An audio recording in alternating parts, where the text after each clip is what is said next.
All right, this is Dynamic Discussions, episode 4. We are talking with Ben here today, and I actually don't know a ton about Ben other than that he has had an amazing transformation. And so I am going to let Ben introduce himself and tell us a little about how this whole thing started. So, hello, Ben. Thank you for doing this with us. Yeah, absolutely, Ryan. Hello, Dynamic Discussions. I appreciate the invitation. So I don't really have a special story here. I'm a middle-aged sales guy who travels from northern Maine to Rhode Island and sells right now software to automotive garages. My life, again, pretty similar to a lot of people out there. I was a pretty active kid. Into high school and college, I was doing, sports on a semi-regular basis. And like a lot of the other people that you've interviewed, you start to get your first job and things reprioritize themselves. I sort of, surprisingly over time, ended up finding myself about 270 pounds. Did not happen overnight, right? It's definitely not something that someone flipped a switch. And it's really hard to, and we talked a little bit before, hard for me to point to one specific reason or moment for me. I know some people have that sort of light bulb, and I didn't really. I just sort of, I guess if I were to point to like the straw that finally broke the camel's back, one of my friends who I worked with, a colleague, I suppose you could say, he's a little older than me,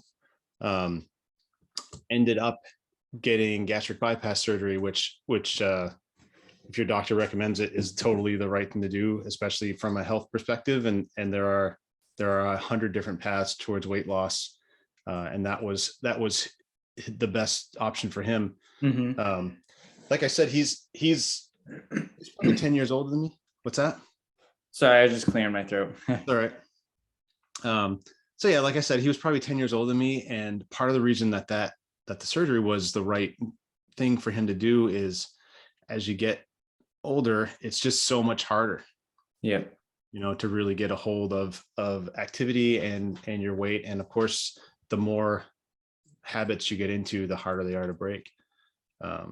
So that was kind of, like I said, the straw that broke the camel's back, and sort of started me thinking more about it. That was 4 years ago, which I didn't really realize until earlier this week. It was early December. My wife had been going to Dynamics and working with Jill Sear for years at that point, with another friend of hers getting training. And so she just suggested that I just join them one Sunday,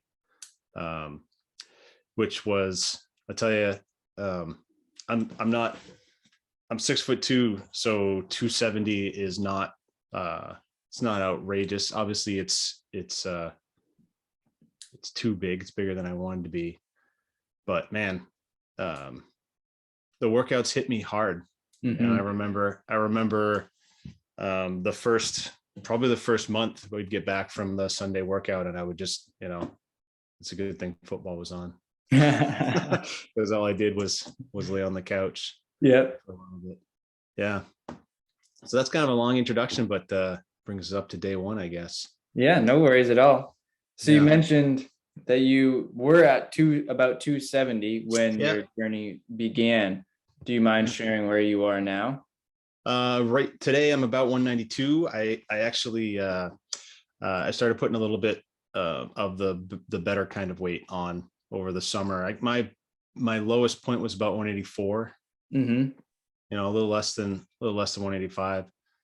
So I lost a third of me almost, from my heaviest. And now trying to get back to, trying to stay healthy. Really, that's the important thing. The weight's is an indicator, not a goal. Right. Totally. Anyway. Yeah. And you're putting muscle on now, it seems like. Yeah, I hope so. Awesome. Yeah. Yeah. And so can you take us through the journey of that 4 years from when you started and to how you ended up around 184? Yeah, of course. So I started, so every Sunday I would go to a trainer. And that was certainly step one. Also, my journey was very, very slow, faster than putting the weight on, but still, I didn't have a magic bullet. My beginning was the training, and probably I'd been going to Jill for probably 4 or so months, and maybe lost maybe 10 pounds, which I would attribute really solely to just the extra activity, on the Sunday, and then the rest of the time. And then sort of got to a spot where I started to really feel like the extra weight that I kept on was preventing me from losing more weight. I don't know if that even makes any sense, but I wanted to really start moving. I saw some differences. I felt a lot better just from being active for the 4 or 5 months, and I'm sure everybody would. But at the same time, like, it was very, very slow. And of course, one of the first things that you want when you decide to is to see a difference. And I wasn't really seeing a lot of difference. So I'm a real analytical mind. Like I said, I sell things, but that doesn't mean, like, I ask questions and I try to find where the answers are. Right. So I tried some different things. Ultimately for me, it was food, portion size. Not that I was eating bad food really before either, because I'm actually, I've been a vegetarian for 20 plus years. Wow. And never really ate junk food. No soda to speak of, like very, very rare. Like I probably had, 6 glasses of soda in over any given year period. Yeah. It's just not something I go for. So it wasn't so much that I had to stop eating the things that are bad for us, but I've been in sales, driving a lot for 9 years, over 9 years at this point. And that's it's tough to maintain, because food prep doesn't really work. Right. I'd have to bring a cooler with me from Monday until, I have a lot of overnights, a lot of miles. So you end up at lunch trying to find the closest place that, as a vegetarian, you can't just pull into the McDonald's drive-through, Right. which is probably a positive thing. But at the same time, you end up with, maybe a great big sandwich, which full of bread. Not that carbs are a bad thing either. First thing I really started was, a friend of mine suggested intermittent fasting, which I think totally works if weight is your goal. And it did for me. And I started intermittent fasting probably beginning of May 2018. And I did that for 6 or 7 weeks. And like saw, I was losing 2 pounds a week, 2.5 pounds a week. Actually, a very important piece of this that I should have led with. Really, the first thing I started to do was weigh myself once a week. Yeah. Because if you can't see, again, back to, if you can't see the difference, it's hard to know that you're moving forward. Right. Totally. Yeah. So that was a big deal for me to be able to notice it. What didn't work for me about intermittent fasting was that I felt like it was like every time I wanted something for breakfast, I felt like I was just blowing it. And well, for one, that's not true. But for two, I guess I'm just, I don't know if stubborn is the right word, but committed to processes. Yeah. How's that for not saying you're stubborn, but saying you're stubborn? That's great. So if I wasn't going to do it, I didn't want to do it, which meant, what that meant was I really did need to find some way to continue controlling my food. So I tried a couple of apps. I tried one called Lose It, which was fine. basically just a calorie tracking app, or that's the only part of it that I used. And then in August of that year, my company did a weight loss challenge wellness thing where anyway, long story short, one of the promos was like $25 for a year subscription to MyFitnessPal. Yeah. Which is normally, I don't know how much it is, to be honest with you. It might have been half price. Actually, that makes sense. Maybe it's 50 regular price and it was 25. Yeah. So I bought that, and honestly, Ryan, like that was, for some reason, that just like everything about it worked for me. You put in your height, you put in your weight, you put in your goal, you put in basically how fast you want to go. I ended up setting it up for 5 meals a day. You know, you can pick your calories that you want for breakfast, pick your 10 o'clock break, your lunch, your 3 o'clock, and your dinner. Mm-hmm. And that was like, again, committing to a process. And for me, it was totally what I needed. Actually, I still use it today. Not necessarily just for calories, because eventually I just got used to what was enough to eat.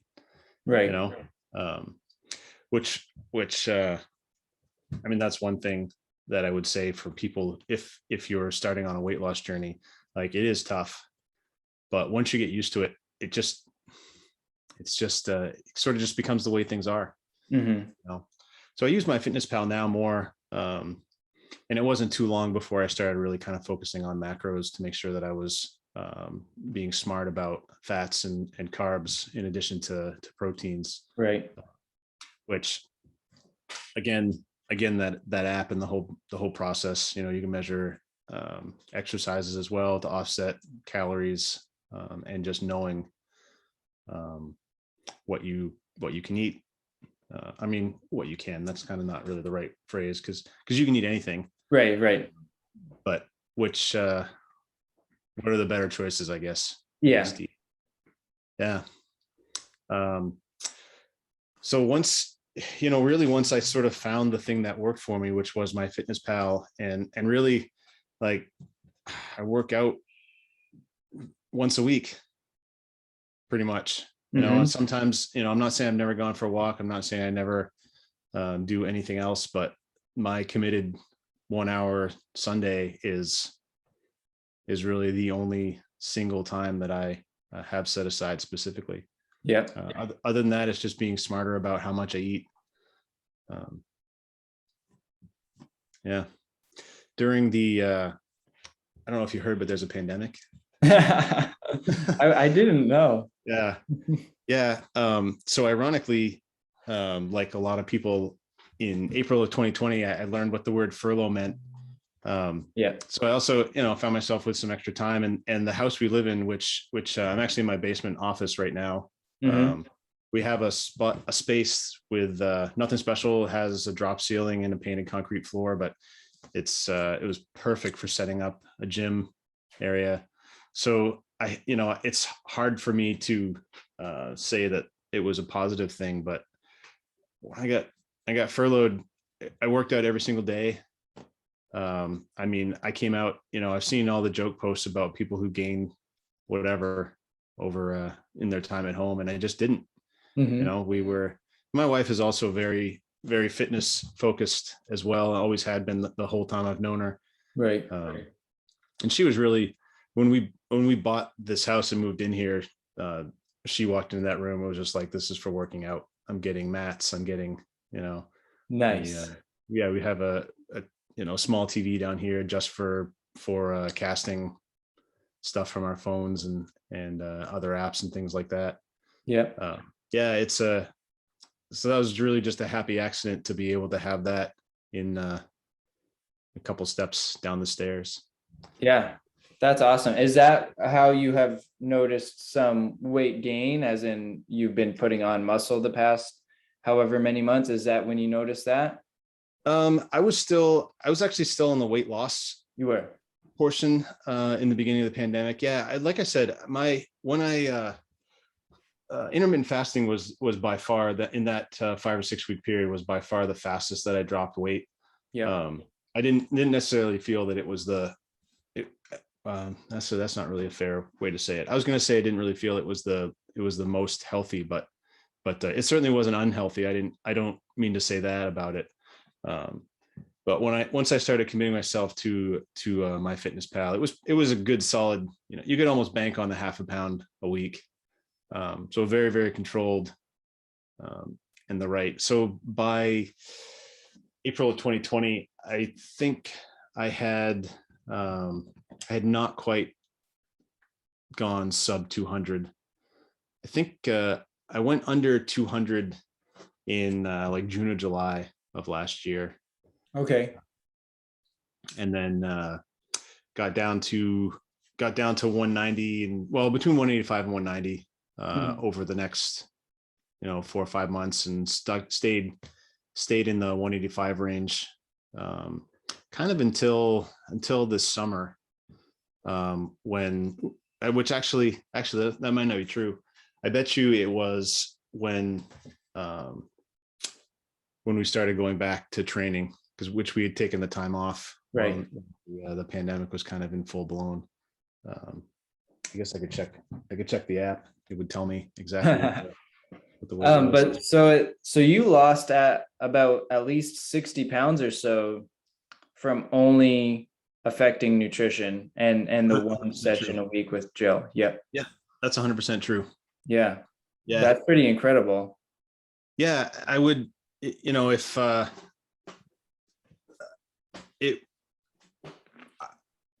I think for a lot of people, and everybody's journey is going to be different, but I truly feel like the food industry just puts so much effort into, more and more and more. You go to a restaurant and what should be a 4-ounce portion is hanging over the side of the plate, and then the dessert cart comes by and, Yeah. and listen, eat dessert. I'm not saying don't do that, but if your goal is to be healthier, you can't do that every day. Yep. Right. And that was another thing that came over time, where 80-20, I guess, is the rule, right? You want to be good 80% of the time, and the other 20% you can sort of take it easy on yourself. Yeah. Like if I had a bad day, you just can't beat yourself up. You got to wake up the next morning and hit your 360 for breakfast and your 280 for break, and whatever you set your goals to do. Yep. So yeah.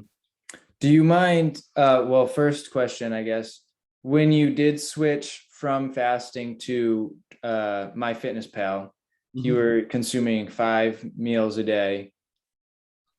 How? Not immediately, actually. I moved into that. So when I first started MyFitnessPal, it was 3. I tried to stick with breakfast, lunch, dinner. Yep. And how did you, because you were still, that was before the pandemic, you were still driving then. How did you figure out how to handle meals while driving and keeping it in control of those calories? Basically, actually, this water container was with me almost everywhere I drove, which made for more pit stops also.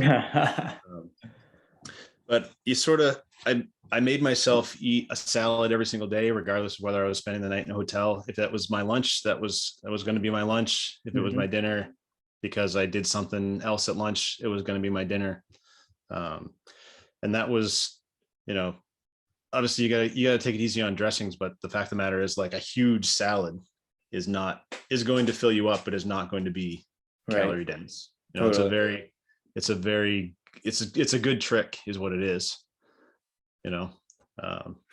so that was those 2 things. I committed myself to drinking a gallon of water every single day and eating a salad every day. And that was, I guess those were probably that was all mindset, I guess. I told myself that was what I was going to do. Nice. That's amazing. And that was a salad that you found on the road, like you stopped at a restaurant. I'd walk into like you can just run into Amato's or something and grab a pre-made salad, and even like even like this, I'd be lying if I didn't tell you this didn't happen more often than once, but you run into a convenience store and of course there's candy bars everywhere, but you start to kind of notice that there's also a banana, or apples and oranges, they're definitely not pushed in front of you, but they might be tucked away behind all the bag stuff. Yep. And maybe you can grab, 100 calorie iced tea or something like that instead of a Coke. Yep. The other thing that I stopped, this is a little peculiar, but orange juice, I was a huge orange juice drinker, and I still like it a lot, but it's super calorie dense. Yeah, it is. A lot of sugar. It's probably from that standpoint, I don't know that it has fewer calories per ounce than Coca-Cola. It might be pretty close. It probably is pretty close. If like a serving of OJ, if there's about 40 grams of sugar in that, that's 160 calories or so, and that's a decent amount. So yeah. Do you remember when you were on MyFitnessPal what your numbers were? You don't have to tell me like macros, carbs, protein, and fat, but do you remember what the calorie number was? When I first, that's a great question. And I will answer it as soon as I tell you something else that's really important. So the first thing I did with MyFitnessPal was just recorded what I ate for like 3 weeks. And dude, I had 3,500 calorie days, 4,000 calorie days. It was like, how does one person do that? Totally. It's really scarily eye-opening because it was easy, like I didn't put forth the effort to put that much in my body. It's not like I was, if you've ever seen Schwarzenegger's Pumping Iron or any of those, like these guys like force feed themselves calories, and I was just not. Right. Like just all of a sudden the sheer mass that I was eating. In the beginning, I would say when I was probably in the 260 or high 250s range. I set up MyFitnessPal to lose, half a pound or 3/4 of a pound a week. And it put me at, I'm going to have to guess at that point, but probably 2,400. Yeah. Maybe 2,500 calories a day, somewhere in that ballpark. And then one of the nice things about it is as you keep track of your weight, that daily caloric automatically rebalances itself, which was very, very helpful for me.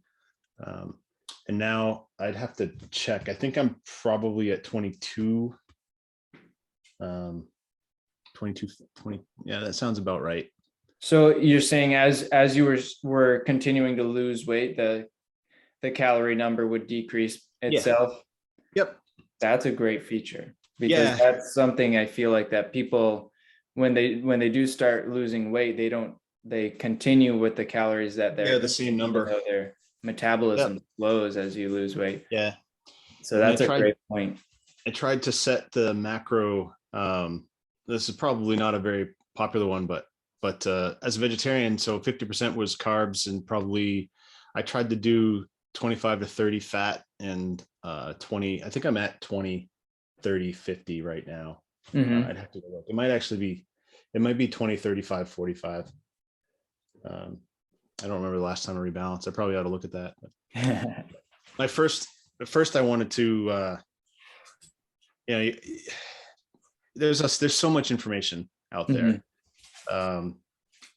And everyone has their own theory on how to consume it. And I guess my theory is get as much information as you can and try and figure out what the right thing is for whatever other instance.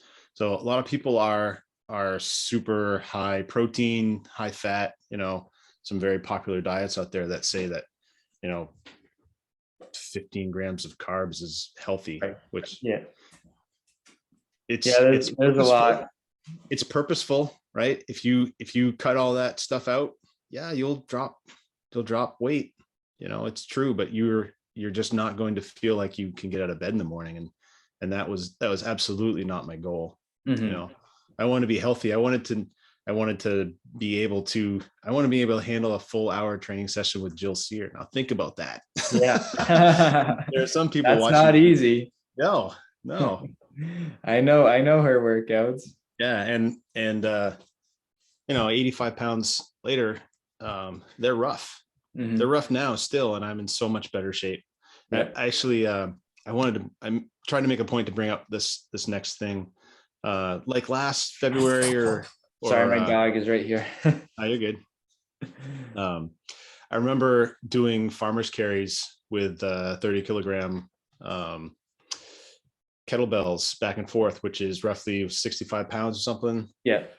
And at the time, that was about the weight that I had lost. And just walking back and forth in the Portland gym, getting back over, I'm just like, wow, You can't believe that around. this just used to be my day. Yeah.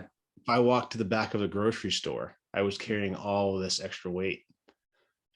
It was like that probably, if I were to look at an actual lightning bolt light switch moment, it was probably that one, which strangely enough was 60 pounds into the weight loss journey. But that was such an illustration of the differences between carrying all that around and not. Yeah. It was a crazy moment. And so over this whole journey, what would you say what was the biggest challenge for you? Might not be the easiest question. It's kind of, it's two-part embarrassing. One, I love tortilla chips. I'm with you. It's just and I turning that bag around and seeing that a serving was 145 calories and that's 9 chips. Yeah. Like 9 chips. Yep. That was I know that seems silly, man, but it was just like I have to eat. Literally I would open the bag, count out 9 chips or 18 chips. Those are my 2 numbers. Mm-hmm. And I would close the bag and I would put it back on top of the fridge. And that was, instead of 5 years ago, I'd grab the bag, open it, pour salsa into a dish and sit down in front of the TV. Yep. And then, I'd eat half the bag. That takes some serious willpower to close that bag. Dude, yeah, I really did. Which is part of why you have to do it at the beginning. Yeah. For me, I had to do it at the beginning. I had to count the chips out and get that thing away from me. Yeah. And I mean, the other piece of it was sort of a part of the road life is, you're in hotels with your friends, right? You haven't seen them in a while. You stay downstairs in the hotel restaurant for a little too long and you order another drink, mm-hmm. And not that, I had to cut that back. Yeah. And that was ended up being, I would just order a water, mm-hmm. Instead. But it's breaking the culture is hard. And a couple of weeks ago on LinkedIn, somebody posted a meme that says environment always wins. Yeah. And it's like, boy, if I had seen that 4 years ago, I probably did see it 4 years ago and I didn't even click, but it's so true. When that was really the 2 things really that I had to do: understand portions and control my environment so that I wasn't in those situations where I was starving at 3 o'clock in the afternoon and just needed anything. Mm-hmm. Yeah. When you were in that situation with friends, hanging out, having beers or whatever, and you got the water, did you find that decision to be challenging for you? Did you find that your friends were like, hey, come on, have a drink with us, or were they supportive? They were, you can't be in a group of, and literally sometimes it's 5, 6 other people. You can't be in that group without one person going, are you kidding me? Yeah. Right. Yeah. But it was fine. Mm-hmm. I mean, there are good people. It's not like I I'm very, very lucky that way. Or there were times where I was like, I'm driving, and that sort of took a lot of the edge off. Yep. Because that just, it's over, guys. I'm the driver. You guys do what you need to do. Right. Make it easier for you guys. Yeah. But yeah, there's definitely, it is tough, because that environment leading up to that point was, we're all having a great time because we're buds, and he had a rough day, so let's, whatever. Yeah, environment does win. At times. Yeah. But it's also funny because before the pandemic, we would catch up, and by that time, I'm 210, and I can't even tell you how many times I heard people say, like, I never even noticed that you were overweight, but they can totally tell now that I look so different, in the face, and I was getting the old man waddle kind of thing. Not that I'm old yet. No, never. Well, maybe someday. I hope I get a lot older. That's the point. I hope I can enjoy it. Right. That's a great outlook. Yeah. And so that was the biggest challenge. And what have you noticed the greatest benefit to be after going through this whole journey? Wow. I feel like myself again.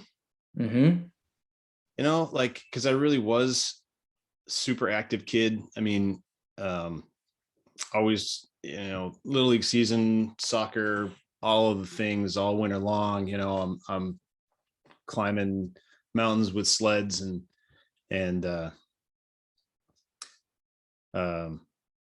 just couldn't do that for quite a while.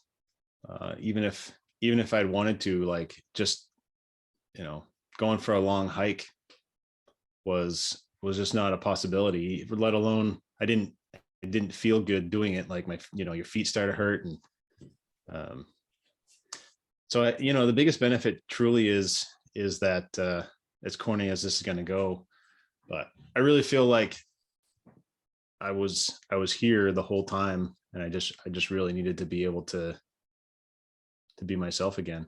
Yeah. Yeah. I love it. You became life proof. That's what I like to say. Life proof? I don't know. Life proof. You can now go and do whatever you've always wanted to do.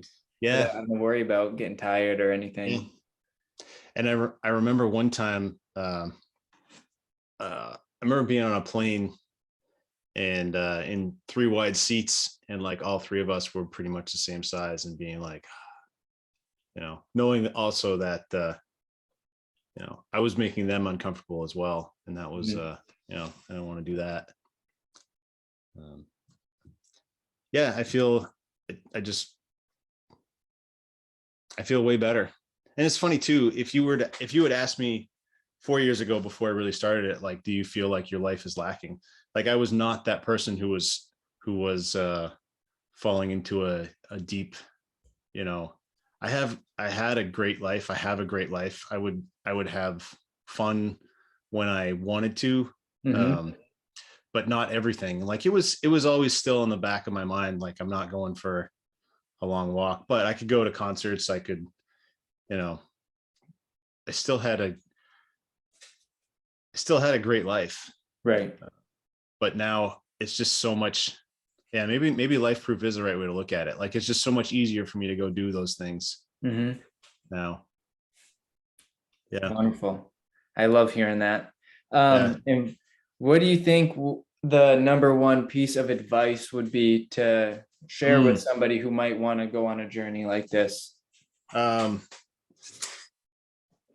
Ask everybody, look for people who know how to do it. And I'm not saying like me, which actually anybody can reach out to me if they want to, but as much as there's so much stuff that's suspect on YouTube and Googling things, like, read it. You never know. Like I said, like, intermittent fasting wasn't for me, but for some people, they live by it, and they claim their lives are enriched greatly. No reason to not believe them. Now there's some stuff out there that you shouldn't believe, for sure. Right. But ask around, investigate, because if the more you read too, the more that stuff you'll be able to see, like, I don't really think like eating 5 pounds of carrots every day is the right way to go. I think that's kind of fishy. Yep. But yeah, investigate a lot of different angles, because what worked for me, my Fitness Pal and working out once a week and eating a salad every day, it's just not reasonable for every person. Right. So yeah, talk to people, join a gym, find 2 other people who you want to get healthy with, and one of them will stick with it, and you'll be good to go. That's great advice. I think that's pick your environment. Yeah, and don't be afraid of it. I had I don't know how many times in the beginning people would ask me, like, but aren't you hungry all the time? And like I had to remind myself also, but I would say to them, like, when I was 270, I got hungry, and it's not to be flippant, but the fact is, like, yeah, but you just have to manage it. Right. You even, like, I'm sure everybody, Arnold Schwarzenegger in Pumping Iron, again, we'll go back there, right? He was hungry at times. Yeah, right. He's pushing his body to use all those calories that he's pulling in, So yeah, I was hungry sometimes, but not more so than at the beginning. Not really. Yeah, that's a great point to make. The more you get into it, it's I don't know if you get less scared of it, or you understand, for me anyway, I guess I understood that it wasn't that I needed a ton of food. I just needed some more fuel. Yeah. So read a lot, find 2 other people to go on a journey with you. Love it. Yeah. That is awesome, Ben. Thank you very much for doing this and sharing your whole story. Pleasure, man. Really appreciate it. For sure. It was great. Glad to do it. Awesome. Thanks, Ben. And thank you, Dynamics community.